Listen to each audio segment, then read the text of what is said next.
venez ouvrir le CIO à 9 heures. Moi, j'arriverai vers 9h30, histoire d'accueillir la dame du budget, là. Et après, vous partez, moi je fais la visite, et puis vous revenez quand vous avez fini. Elle est l'une des nouvelles conseillères départementales élues en Seine-Saint-Denis. Élodie Girardet, une femme qui monte en puissance. Maire adjointe à Romainville, chargée de l'éducation en petite enfance et en affaires sociales, nous sommes allés à sa rencontre pour qu'elle nous parle de son projet et de sa vision en tant que conseillère départementale déléguée. Bonjour Madame Girardet, vous êtes nouvellement élue conseillère départementale de la Seine-Saint-Denis, ce qui est une première pour vous. Quel sentiment vous anime aujourd'hui ? Le premier sentiment, c'est la fierté. Je suis hyper fière d'avoir pu porter notre couleur qui est toute jeune, parce qu'on a une nouvelle équipe politique avec le groupe Autrement mené par notre maire. On a remporté les élections l'année dernière, on commence juste un gros travail et les élections arrivent. Effectivement, c'est logique que le mouvement Autrement en fasse partie et on gagne avec Daniel Guiraud.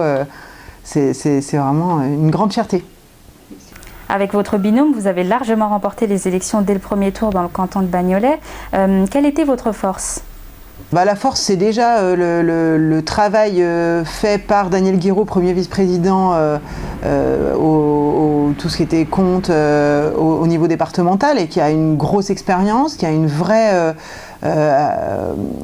aura, au moins sur les Lilas, Romainville, un peu sur Bagnolet aussi, parce qu'il a été maire pendant 20 ans, et un maire respecté, qui est venu faire campagne ici, comme un simple militant sur les 3 communes, puisqu'on a le canton, c'est donc Bagnolet, les Lilas, Romainville. C'est quelqu'un de très apprécié et qui, du coup, sur sa commune, a fait encore un plus gros chiffre. Ici, sur Romainville, je pense qu'on a beaucoup travaillé cette année et que ça s'est vu, et que peut-être les électeurs, malgré la grande abstention, les électeurs qui se sont déplacés ont voulu nous accorder leur confiance. Sur Bagnolet également, il y a une grosse équipe qui était plutôt portée par le Parti Socialiste, qui est le maire en place, qui nous a beaucoup soutenus aussi. Donc on avait une grosse mobilisation sur ces élections. Quelles sont vos priorités en tant que conseillère départementale durant votre mandat ? Alors sur ce mandat, moi j'ai une délégation, donc je suis conseillère départementale déléguée au projet éducatif départemental. Donc c'est une partie de la grosse division éducation, puisque les collèges sont gérés par le département, donc ça veut dire la construction des collèges, la gestion des personnels, pas à éducation nationale, mais donc les agents, la cantine, le nettoyage, qui travaillent, sont gérés par le département. Et moi j'ai la partie projet éducatif, c'est-à-dire tout ce qui vient en aide aux équipes de l'éducation nationale pour tout ce qui est climat scolaire, des parents en voyage scolaire, lutte contre les discriminations, éducation aux médias. Donc on est là pour apporter du plus dans un département qui en a fortement besoin. Et c'est passionnant puisque ça correspond à mes compétences professionnelles, puisque je suis psychologue de l'éducation nationale. Je travaille depuis 20 ans en Seine-Saint-Denis et particulièrement sur ce canton.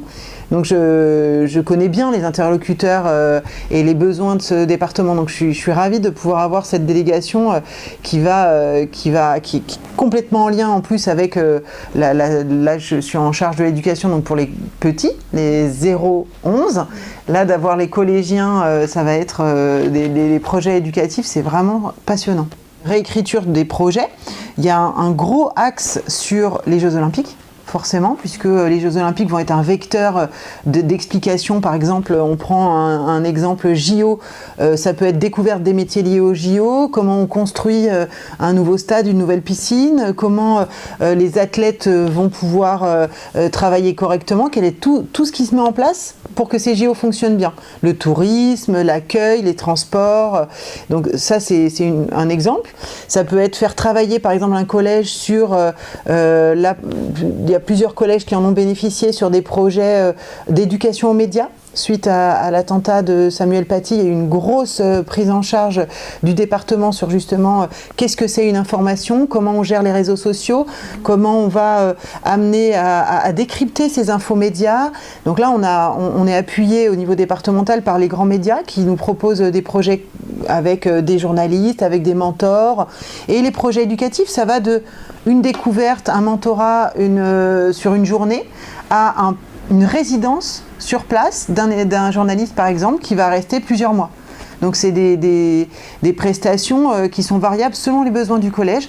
Et on a des chargés de mission qui vont au sein des collèges étudier la demande, voir les besoins de l'équipe et adapter après l'intervention. Beaucoup sur le développement durable aussi, parce que c'est quelque chose qui intéresse énormément les jeunes et qui est en phase avec la politique du département et de beaucoup de communes et dont la nôtre. On a la seule commune à avoir un maire écologiste en Seine-Saint-Denis, donc c'est quelque chose qui est important pour nous. Quels sont les atouts de votre département selon vous? Le principal atout du 93, c'est sa jeunesse. C'est une jeunesse qui est vivante, qui a envie de faire des choses, qui a besoin d'être accompagnée et d'être aidée, parce qu'on voit bien qu'au niveau discrimination, c'est pas encore ça par rapport à l'emploi, par rapport aux études, par rapport au transport. Il y a beaucoup de choses à rattraper et on tanne justement l'État pour que les moyens soient mis aussi à la mesure de notre département. C'est rare d'avoir un département, c'est le seul département de métropole, de France métropolitaine, où on a la création de 7 collèges en si peu de temps. Là, on a 130, un peu plus de 134 collèges. Il va falloir encore en créer 4 durant les 6 ans à venir. C'est énorme. C'est pareil pour la petite enfance, puisque le département a aussi en charge des crèches départementales. C'est très rare. Paris perd des élèves, des enfants, des familles qui viennent s'installer ici, puisque c'est un département qui construit énormément, qui a les transports qui se développent. Et on voit aussi la politique qui a été menée déjà par le président Troussel et qui va continuer sur ce qui est le In Seine-Saint-Denis. Le In Seine-Saint-Denis, c'est valoriser toutes les expériences, qu'elles soient associatives, économiques, pour montrer le 93 sous un autre angle que les affrontements et les problèmes de Rix, quoi. On le voit bien, ça bouillonne, quoi. Il y a de quoi faire. On est extrêmement bien placé, on a des réseaux de transport qui se développent. Après un grand retard quand même, on a des lignes de métro qui se prolongent, des métros qui vont pouvoir faire banlieue sans passer par Paris, on a le Grand Paris Express. Ça va permettre, et on le voit bien, on voit au niveau des constructions, les prolongements de la ligne 11 jusqu'à Rosny-sous-Bois, ça va permettre à des populations qui étaient exclues de déplacements faciles de pouvoir accéder. Nous, ce qu'on souhaite aussi, c'est que les entreprises s'installent ici. Le but, c'est pas que la Seine-Saint-Denis bouge dans le 92 ou sur Paris pour avoir du travail. Je pense que le télétravail a bien remis aussi des fois des choses en place, et avec des gens qui ont envie de rester sur leur territoire et de développer des choses ici. On va tout faire pour, en tout cas. Et accompagner les gens qui en ont le plus besoin à développer les bonnes entreprises, les bons services pour nos citoyens, il y a du travail. Vous êtes conseillère municipale à Romainville, aujourd'hui conseillère départementale. Vous avez un parcours exceptionnel et impressionnant. Quel est votre secret ? Alors je pense que je suis bien accompagnée surtout. Ouais. J'ai une épouse qui me soutient beaucoup, qui est là pour accompagner notre famille, puisque j'ai 3 enfants, on a 3 enfants en bas âge, donc c'est pas facile. Et on a une équipe municipale ici qui est extraordinaire. On a mis en route tout ce qu'on voulait au niveau déjà sur les bases de notre programme. Tout est parti déjà en 1 an. Et on a une force de travail qui est énorme. Toutes les semaines, on se voit tous. On voit les services. On a, en plus de ce qui est visible, le conseil municipal qui a lieu de temps en temps, on a quand même toutes les semaines des rendez-vous.